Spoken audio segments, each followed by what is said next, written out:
Commander Lee Dae-ho stood at the back of the Great Council chamber, watching alien beings who thought they ruled the galaxy. The massive room stretched before him like a crystal cathedral, its walls made of some glowing material that hurt human eyes to look at directly.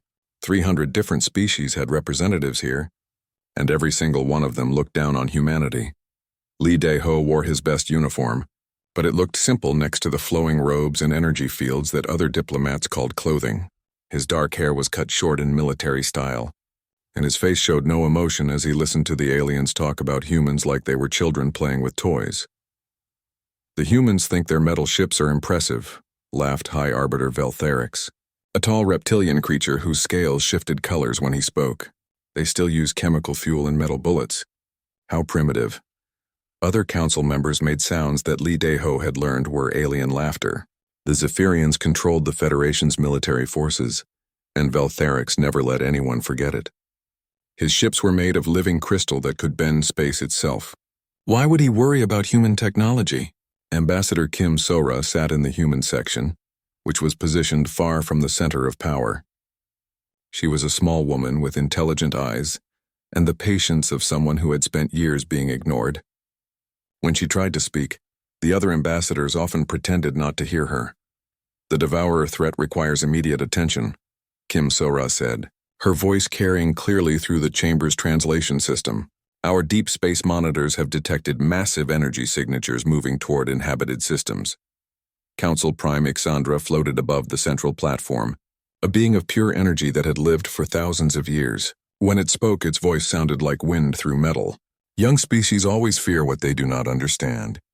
These Devourers are likely just old mining equipment, forgotten and drifting." "With respect, Council Prime," Kim Sora replied, "our analysis suggests otherwise. The energy patterns match descriptions from ancient archives. These are the same entities that destroyed the Forerunner civilization 12,000 years ago." More alien laughter filled the chamber. To these beings, humans had only discovered faster-than-light travel 200 years ago. What could they possibly know about ancient threats? Veltherix's scales turned a mocking shade of blue. "Perhaps the humans are correct to be frightened. Their primitive sensors probably cannot tell the difference between a real threat and space debris." Lee Dae-ho's hands clenched into fists behind his back, but his face remained calm. He had served in 3 different wars before becoming a diplomat. He knew what real danger looked like, and he knew when someone was underestimating an enemy. "We propose sending a joint fleet to investigate," Kim Sora continued. "The Zephyrian Empire's crystal ships, combined with Altarian energy manipulators and human kinetic weapons, would provide a balanced response." "Kinetic weapons?" Veltherix's laughter now sounded like glass breaking. "You mean throwing rocks at your enemies? How wonderfully primitive." The chamber erupted in what passed for amusement among the galaxy's most advanced species. Some aliens made clicking sounds, others changed color, and a few simply vibrated in frequencies that hurt human ears. Council Prime Ixandra seemed to consider the proposal for a moment. "The Federation appreciates humanity's enthusiasm. However, our advanced fleets have more important duties than investigating ghost stories." "Then what do you suggest?" Kim Sora asked. "The humans seem so concerned about this threat," Veltherix said, his scales now glowing with what Lee Dae-ho recognized as cruel amusement. "Perhaps they should investigate it themselves. Consider it a learning experience. You want us to face this alone?" Kim Sora's voice remained steady, but Lee Dae-ho could see the tension in her shoulders. "Not alone," Council Prime Ixandra said in a tone that suggested great generosity. "We will assign 3 Federation observers to accompany your fleet. They can record humanity's progress for historical purposes."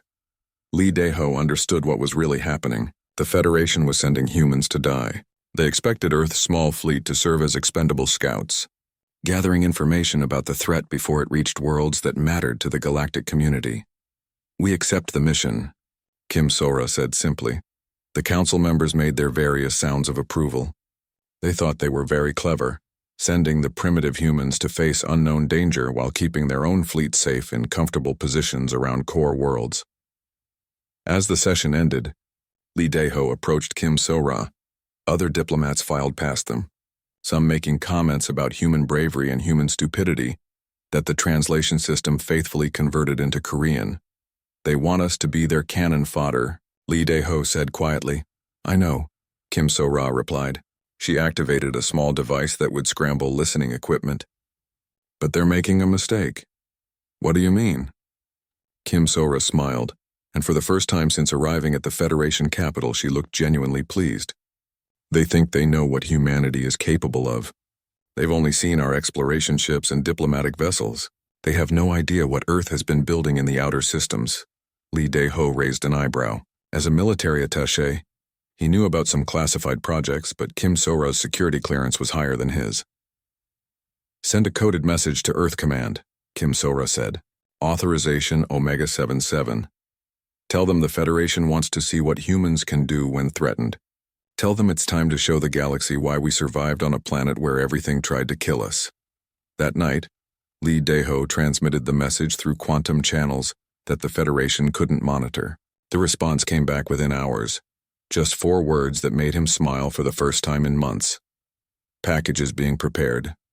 3 days later, Earth's response fleet departed for the Kepler sector. The Federation's observers noted that humans had sent only 3 ships to investigate a threat that might have destroyed entire civilizations. They recorded this as further evidence of human primitive thinking. The observers did not know that each of those 3 ships carried more firepower than most Federation battle groups. They did not know that human military doctrine was based on centuries of warfare on a world where only the strongest survived. Most importantly, they did not know that humans had never really stopped being predators. They would learn soon enough. As Lee Dae-ho watched the Federation diplomats return to their comfortable lives, he wondered how their expressions would change when they realized what they had unleashed. Humanity had been patient, polite, and diplomatic for 2 centuries. Now the galaxy wanted to see what humans did when those options were removed. The galaxy was about to get its wish. Captain Park Jin-woo had seen dead worlds before, but nothing like this. The Kepler sector stretched before his ship like a graveyard of planets, each one a lifeless ball of rock floating in space where thriving civilizations had existed just months ago. Incheon's wrath moved silently through the debris field that had once been the 4th planet of the Kepler system. Chunks of metal and stone drifted past the viewports, some pieces still glowing with residual energy from whatever had destroyed them. 30 worlds, Lieutenant Yoon Hanul reported from her tactical station, all showing the same pattern. No life signs, no energy signatures, no electromagnetic radiation. It's like someone turned off everything that made them planets. Park Jin-woo nodded grimly. He was a veteran of the Mars Rebellion, where humans had fought each other over water rights and mining claims. That conflict had been brutal, but at least it made sense. This was something else entirely. Any sign of the Soul's Thunder? He asked. Admiral Choi's flagship is maintaining position at the edge of the system, came the reply from the communications officer. The Busan's shield is investigating the asteroid belt, where the 7th planet used to be. Park Jin-woo had served under Admiral Choi Min-seo during the colonial wars. She was brilliant, ruthless when necessary, and had never lost a ship under her command. If anyone could figure out what had happened here, it would be her. Captain, Lieutenant Yoon Hanul's voice carried a note of concern. I'm reading something strange on long-range sensors. Multiple contacts, but they're not showing up the way ships should. Explain. The signatures phase in and out of existence. Sometimes I read 5 contacts, sometimes 20, sometimes none at all. It's like they exist in multiple dimensions at the same time. Before Park Jin-woo could respond, alarms began sounding throughout the ship. Chief Engineer Bae Sung-ho's voice crackled over the intercom. Captain, we've got massive energy readings approaching from everywhere. These readings don't match anything in our databases. Through the main viewport, space began to change. Reality seemed to twist and bend, creating patterns that hurt to look at directly. Then the Devourers appeared. The first thing Park Jin-woo noticed was that they weren't ships in any sense he understood. They were more like living geometry, structures that existed in 3 dimensions but cast shadows in directions that shouldn't exist. Their hulls seemed to be made of crystallized darkness, and energy flowed across their surfaces in patterns that made his eyes water.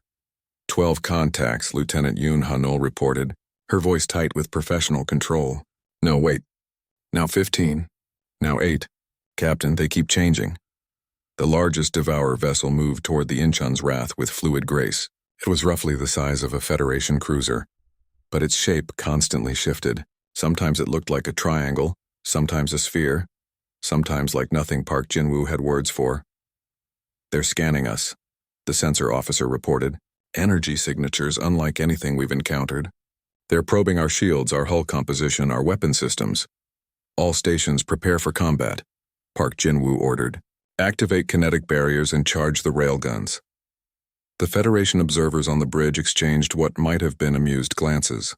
One of them, a floating jellyfish-like creature called a Medusi, spoke through its translation device.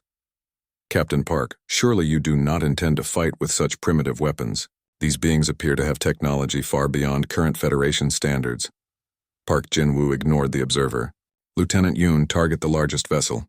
Prepare a full spread of magnetic railgun projectiles." "Sir, shouldn't we try to communicate first?" Yoon Hanul asked.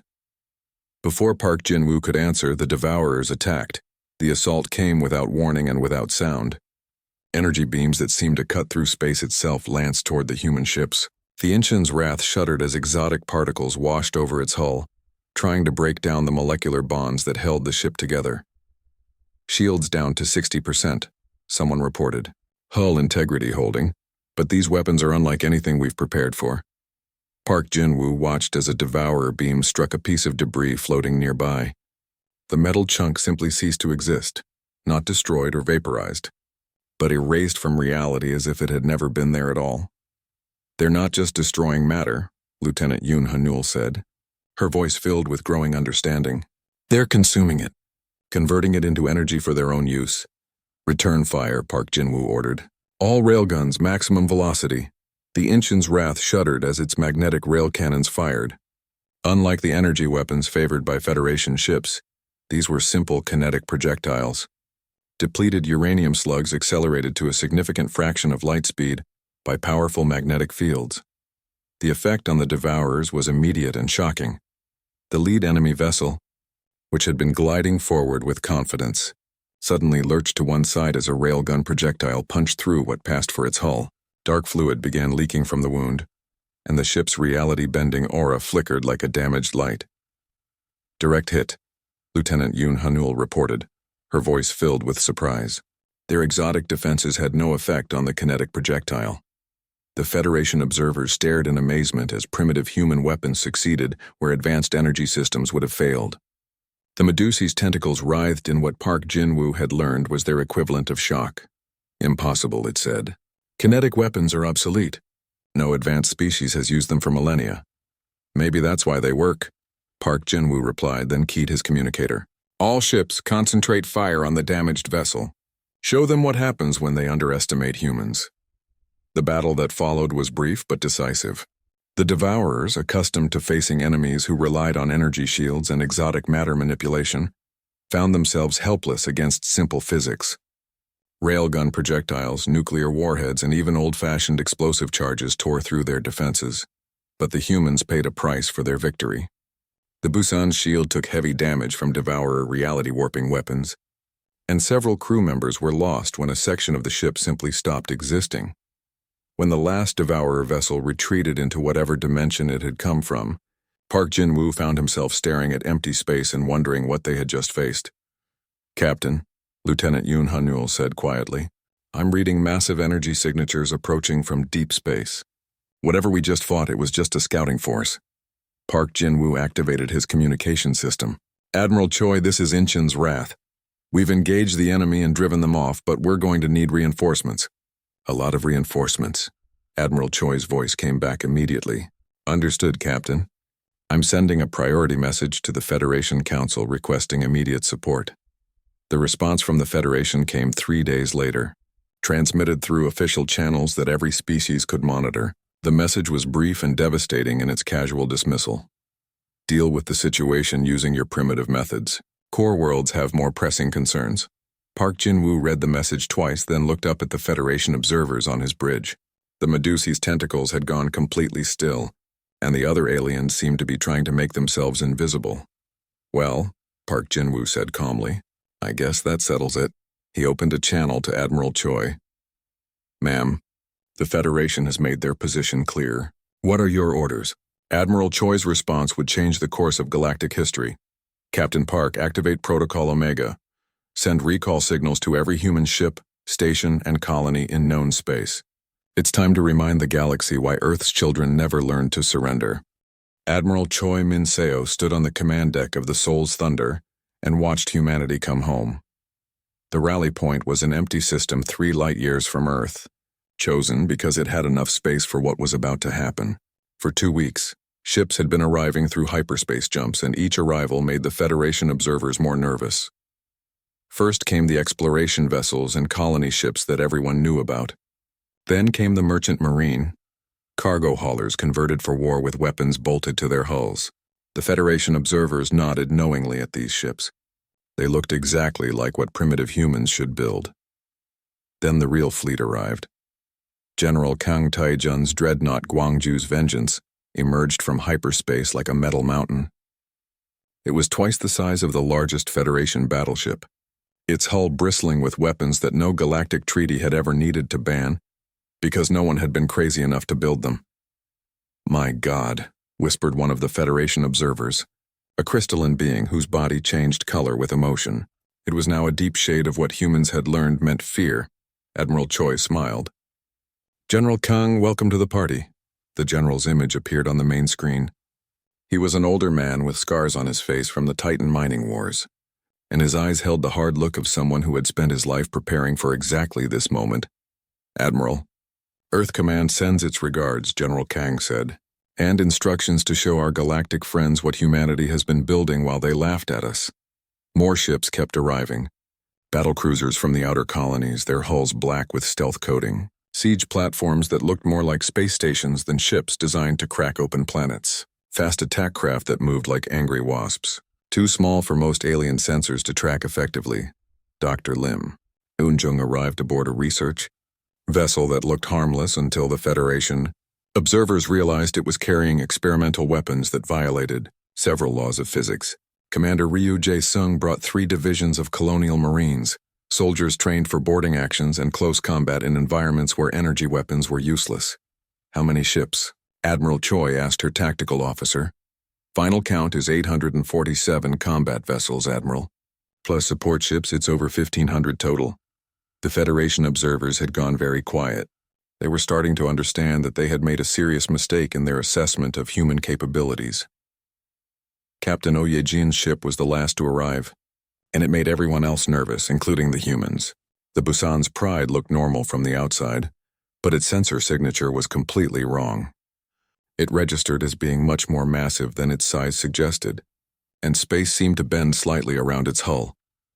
"Experimental drive system," Dr. Lim Eun-jung explained when she noticed Admiral Choi's questioning look. "We've been working on some interesting applications of controlled gravity manipulation." Controlled gravity manipulation? The crystalline Federation observer's color had shifted to what humans recognized as panic. "That technology is forbidden by the galactic safety protocols. Only for Federation members," Admiral Choi replied calmly. Humanity never signed those particular agreements. The assembled human fleet was unlike anything the galaxy had ever seen. While other species built elegant ships designed for exploration and peaceful contact, humans had built weapons. Every vessel was designed with one purpose: to win battles against enemies who might be more advanced, more numerous, or more powerful. "Admiral," came a report from the sensor station, massive hyperspace signatures approaching. "It's the Devourers, and they're bringing everything they have." The enemy fleet that emerged from hyperspace was a nightmare of impossible geometry and reality-warping technology. There were hundreds of Devourer vessels, each one larger and more twisted than the scouts they had faced before. At their center was something that hurt to look at directly. A ship the size of a small moon that seemed to exist in several dimensions at once. "The Harvest Moon of Endings," Dr. Lim Eun-jung said, reading from her instruments. "That's what our computers are calling it. It's not just a ship, Admiral. It's a reality processing facility. It can consume matter, energy, and even space-time itself." The Federation observers were now broadcasting emergency signals to their home worlds, warning that the threat was far beyond what anyone had imagined. Some of them were already preparing to abandon ship, expecting to die when the Devourers finished with the humans and moved on to civilized space. Admiral Choi opened a fleet-wide communication channel. "All ships, this is Admiral Choi. The enemy has come to test us and the galaxy is watching. Show them why humanity never learned the meaning of surrender. The battle began with the Devourers using their reality-warping weapons, trying to simply erase human ships from existence. But the humans had learned from their first encounter. Their ships were equipped with kinetic barriers, electromagnetic shielding, and armor designed to absorb exotic particle bombardment. More importantly, they fought like humans. While the Devourers expected orderly battle lines and predictable tactics, the human fleet scattered into small groups that attacked from unexpected angles. Fast attack craft swarmed around larger Devourer vessels like angry insects, using conventional missiles and kinetic weapons to devastating effect. General Kang's siege platforms opened fire with weapons that the Federation had never seen before. Magnetic accelerator cannons launched projectiles at relativistic speeds. Plasma bombardment systems turned sections of enemy ships into superheated gas. Nuclear torpedoes, guided by human pilots willing to die for a successful hit, punched through Devourer hulls and detonated inside their strange geometries. The key moment came when Commander Ryu Jae-sung led a boarding action against a Devourer mothership. Using powered armor and conventional firearms, human Marines fought their way through corridors that existed in multiple dimensions at once. They can't bend reality in close combat, Ryu reported over the communication system as his Marines battled creatures that looked like living shadows. Their power works on energy and large-scale matter manipulation, but they're vulnerable to old-fashioned bullets and explosives. The tide of battle began to turn as human tactics proved effective against an enemy that had never faced anything like them. But just as victory seemed possible, the sensors detected something that made everyone stop and stare. The harvest moon of endings was activating. Space around it began to twist and fold as it prepared to use its ultimate weapon, the ability to consume entire star systems to fuel its reality-warping capabilities. All ships, fall back, Admiral Choi ordered. That thing is about to eat the local star. But Captain Oh Ye-jin's voice came over the communication system, calm and determined. Admiral requesting permission to engage the enemy superweapon. Captain, that's suicide. Your ship can't possibly damage something that size. With respect, Admiral, you don't know what my ship is really carrying. Dr. Lim Yoon-jung stepped forward. Admiral, Captain O is carrying Project Prometheus. We've been developing it for 20 years, waiting for a threat that justified its use. What's Project Prometheus? Controlled black hole generation, Dr. Lim Yoon-jung said simply. Captain O's ship doesn't just have a gravity drive. It has a weaponized singularity. The Federation observers made sounds of horror. Weaponized black holes were the stuff of nightmares. Technology so dangerous that even thinking about it was considered madness by most galactic civilizations. Admiral Choi looked at the Devourer superweapon, then at Captain O's image on the screen. The young woman looked calm and ready, as if she had always known this moment would come.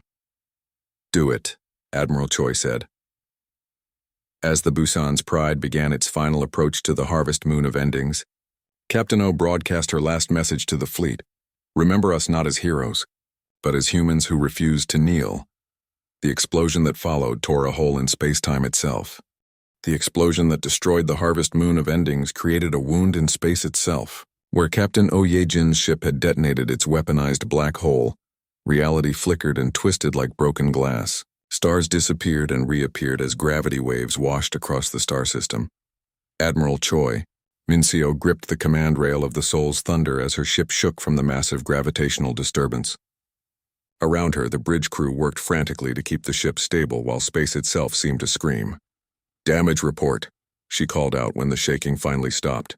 The Busan's Pride is gone, Lieutenant Yoon Ha-nul reported, her voice thick with emotion. Captain O and her entire crew.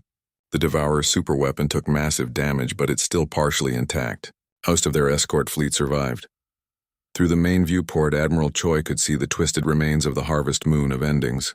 Half of it had simply ceased to exist, consumed by the artificial black hole that Captain O had triggered. But the other half was still there, still functional, and still surrounded by hundreds of smaller Devourer vessels. Fleet status? We've lost 40% of our ships, came the grim report. The gravitational pulse from the explosion caught several of our vessels too close to the blast zone. Admiral Choi closed her eyes for a moment, thinking of all the crews who had died in the last few minutes. When she opened them again, her face showed the cold determination that had made her one of humanity's greatest military leaders. Admiral, Dr. Lim Yoon-jung approached from her science station. I'm reading massive energy buildup from the remaining Devourer forces. They're regrouping for a final assault. How long do we have? Maybe an hour before they're ready to attack again. Admiral Choi nodded. An hour was enough time for what she had in mind. Send a coded message to Earth Command, she ordered. Authorization Omega 99. Tell them we need the package. The communications officer looked confused. Admiral, which package? There's only one package that requires Omega 99 authorization, General Kang Tae-jun said from his position near the tactical display. Admiral, are you sure? Once we use that, there's no going back. The Devourers just proved they can survive our best shot, Admiral Choi replied. And the Federation has made it clear they won't help. We're on our own, and conventional weapons aren't enough. She turned to address the Federation observers who had remained on her bridge throughout the battle. The crystalline being was now a deep shade of purple that humans had learned meant terror, while the Medusa's tentacles were wrapped tightly around its body, in what looked like a protective posture. I suggest you contact your governments, Admiral Choi said calmly. Tell them that humanity is about to reveal why we were the only species on Earth to develop spaceflight. The observers began transmitting frantically to their home worlds. But Admiral Choi knew it was too late for warnings. What was coming had been planned for decades, built in secret shipyards hidden in the outer darkness beyond Earth's solar system. The hyperspace rift opened 30 minutes later. What emerged was not a ship in any normal sense. The Soul's Thunder had been rebuilt during its journey to the rally point, transformed from a mere dreadnought into something that defied classification. It was part warship, part space station, part mobile fortress, and part something else that had no name in any language. The ship was enormous. It measured 15 kilometers from bow to stern, and was so massive that its gravitational field affected nearby asteroids. Its hull was black as the space between stars, absorbing light instead of reflecting it. Weapons ports dotted its surface like the eyes of some vast predator, and energy fields crackled along its length in patterns that hurt to look at directly. Admiral, Lieutenant Yoon Hanul said in a voice barely above a whisper, it's beautiful and terrifying at the same time. The ship that had emerged was indeed the Soul's Thunder, but transformed by human engineering into something that violated several laws of physics. Its weapon signatures overwhelmed every sensor in the system, and its power output was comparable to a small star. This is Admiral Park Soo-jin of the Soul's Thunder, came a transmission from the massive vessel. Reporting for duty, Admiral Choi smiled. Admiral Park was her former mentor, a woman who had taught her everything about space warfare during the colonial conflicts. If anyone could command humanity's ultimate weapon, it was her. Admiral Park, welcome to the party, Admiral Choi replied. We have a situation that requires your special expertise. I can see that. Devourer forces, approximately 300 vessels remaining, centered around a partially damaged reality manipulation platform. Standard approach? Standard approach, Admiral Choi confirmed. What happened next would be remembered throughout galactic history as the moment humanity showed the universe what they were truly capable of. The Soul's Thunder began its attack by simply existing. Its massive bulk literally blocked out the light from nearby stars, casting shadows across the battlefield that stretched for thousands of kilometers. The ship was so large that it had weather patterns forming in its atmospheric envelope, and so heavily armed that its weapon signatures created electromagnetic interference that disrupted Devourer communications.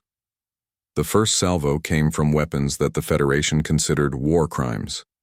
Matter converters turned space debris into ammunition, creating streams of projectiles that moved at significant fractions of light speed. Quantum disruptors reached across space to tear apart the molecular bonds holding enemy ships together.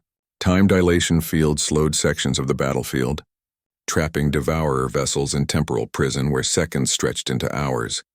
But the most terrifying weapon was the ship's main gun, a device that Dr. Lim Yoon-jung called a reality anchor.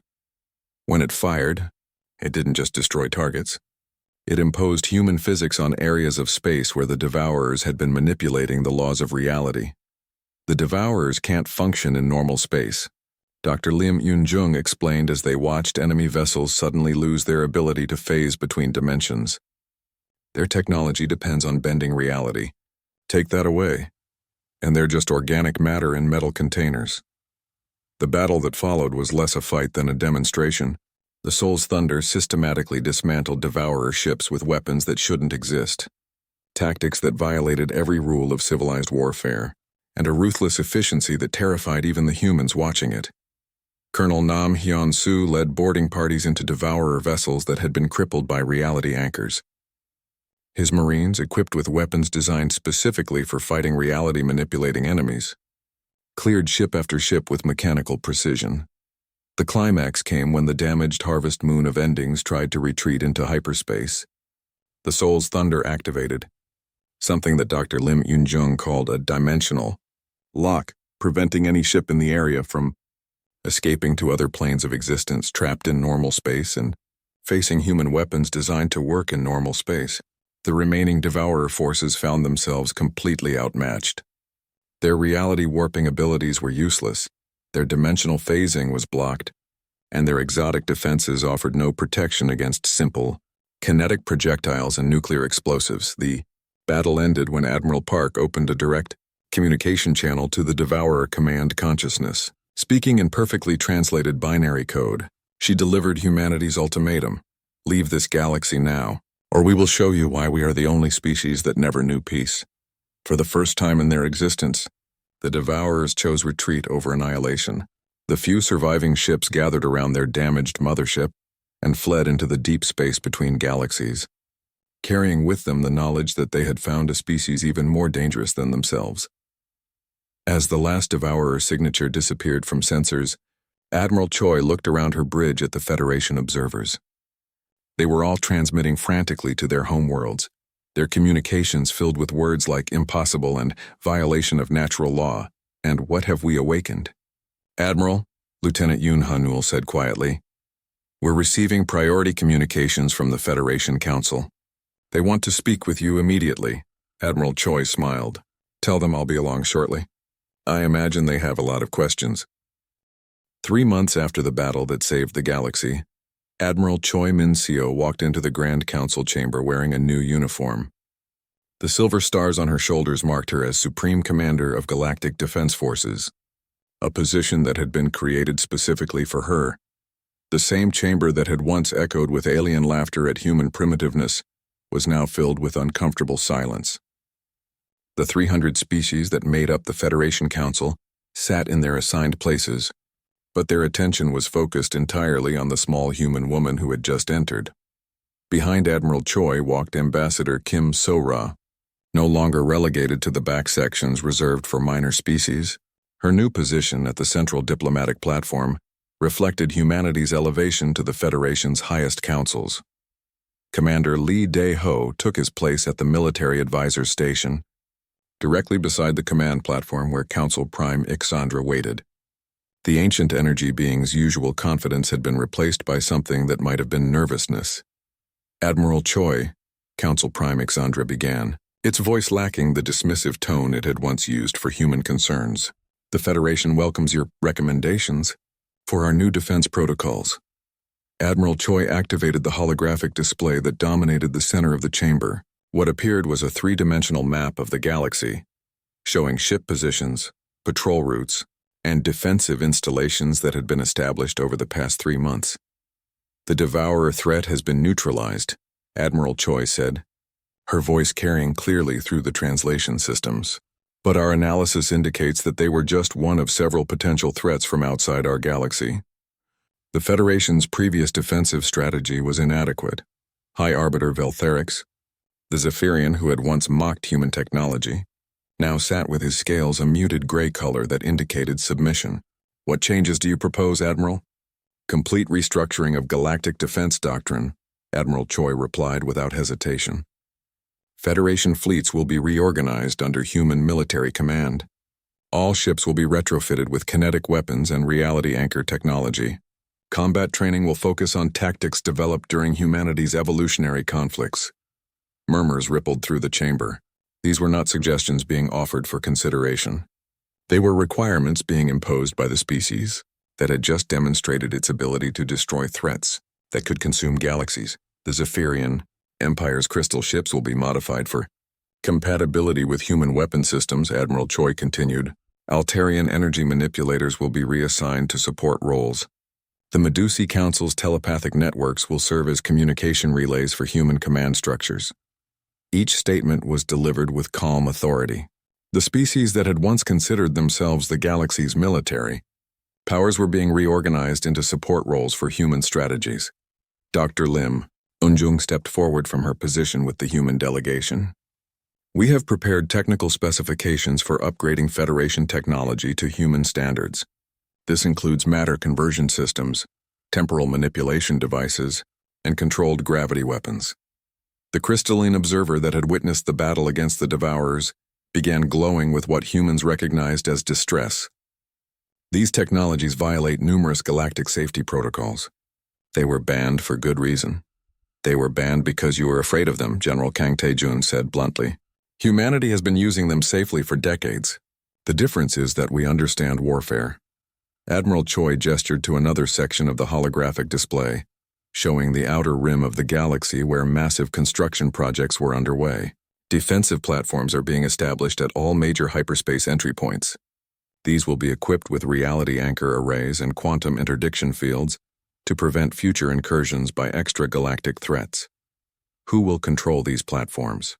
Asked a representative of the Aquarian Collective, a species of water-dwelling beings who had previously served as the Federation's peace negotiators. Human crews. Under human command, Admiral Choi replied, with Federation support personnel as required. The implications were clear. Humanity was not just joining the galactic community. They were taking control of it. Every major defensive installation, every strategic weapon system, every critical military position would be under human authority. Council Prime Ixandra's energy field flickered in what might have been frustration. The Federation has governed the galaxy peacefully for millennia. This level of militarization seems excessive. Ambassador Kim So-ra stood and activated her own display, showing surveillance footage from the Devourer battle. The images were carefully edited to show the destruction that had been prevented, the casualties that could have occurred, and the reality-warping weapons that could have consumed entire solar systems. Peaceful governance only works when everyone agrees to be peaceful, Kim So-ra said. The Devourers didn't agree. Neither will the next threat or the one after that. Humanity learned long ago that peace must be backed by the ability to wage war. And if we refuse these new arrangements? Veltherix asked, though his scales had shifted to colors that suggested he already knew the answer. Admiral Choi smiled, and for a moment, the chamber filled with the kind of silence that comes before explosions. Then you refuse them, she said simply. Humanity will continue to protect the galaxy according to our own methods and judgment. The Federation is welcome to govern those worlds that accept human protection. The threat was implicit but unmistakable. Humanity now possessed the most powerful military force in the galaxy. They could choose to work within Federation structures or they could work around them. The choice belonged to the other species, but the outcome would be the same. Commander Lee Dae-ho stepped forward with a data pad in his hands. The first deployment orders have been prepared. Human fleets will take position at key strategic points throughout Federation space. Local governments will coordinate with human military, commanders for all defense-related matters. This is essentially a military occupation, one of the Medusi representatives protested. This is protection, Admiral Choi corrected. The same protection we offered when you sent us to face the Devourers alone. The difference is that now you understand what protection looks like when humans provide it. Council Prime Ixandra's energy field pulsed in what might have been resignation. The Federation accepts humanity's proposal for military restructuring. We appreciate Earth's willingness to take responsibility for galactic defense. Ambassador Kim So-ra nodded graciously. Humanity is honored to serve the galactic community in this capacity. We will ensure that no external threat ever again catches the Federation unprepared. As the council session concluded, the various alien delegates began filing out of the chamber. Their conversations were subdued, filled with discussions about adaptation to new realities and accommodation with human authority. Admiral Choi remained at the central platform, watching as the chamber emptied. Commander Lee Dae-ho approached her with a slight smile on his face. 3 months ago, they were laughing at our primitive weapons, he said. 3 months ago, they thought they were safe, Admiral Choi replied. Now they know better. Any regrets about how this turned out? Admiral Choi looked up at the chamber's crystal ceiling, where stars were visible through the transparent material. Somewhere out there, the Soul's thunder patrolled the galaxy's edge, its massive form a constant reminder of what humanity could unleash when threatened. The galaxy wanted to see what humans could become when we stopped being diplomatic, she said. We showed them. Now they have to live with what they awakened. Ambassador Kim Sora joined them at the platform, her expression thoughtful. The Federation will adapt, she said. They always do. In a generation or two, this will seem normal to them. And humanity? Lee Dae-ho asked. Admiral Choi smiled, but it was not a particularly warm expression. Humanity will do what we've always done. We'll protect what's ours, fight what threatens us, and make sure that anyone who underestimates us learns better. As they left the Grand Council chamber, the three humans walked past displays showing the new galactic order. Human ships patrolled trade routes that had been safe for millennia. Human weapons guarded worlds that had never known war. Human commanders made decisions that affected trillions of beings across hundreds of species. The galaxy was safe. It was also forever changed. Outside the chamber's great windows, space itself seemed different. The stars that had once looked down on a peaceful confederation now watched over an armed fortress, its defenses maintained by a species that had learned warfare in the cradle and perfected it among the stars. The galaxy had wanted to test humanity's resolve. It had received an answer that would echo through the cosmos for generations to come. Earth's children had come home, and they would never again be dismissed as primitive or powerless. They were humanity. They remembered every slight, every insult, every moment of being underestimated, and they were in charge now.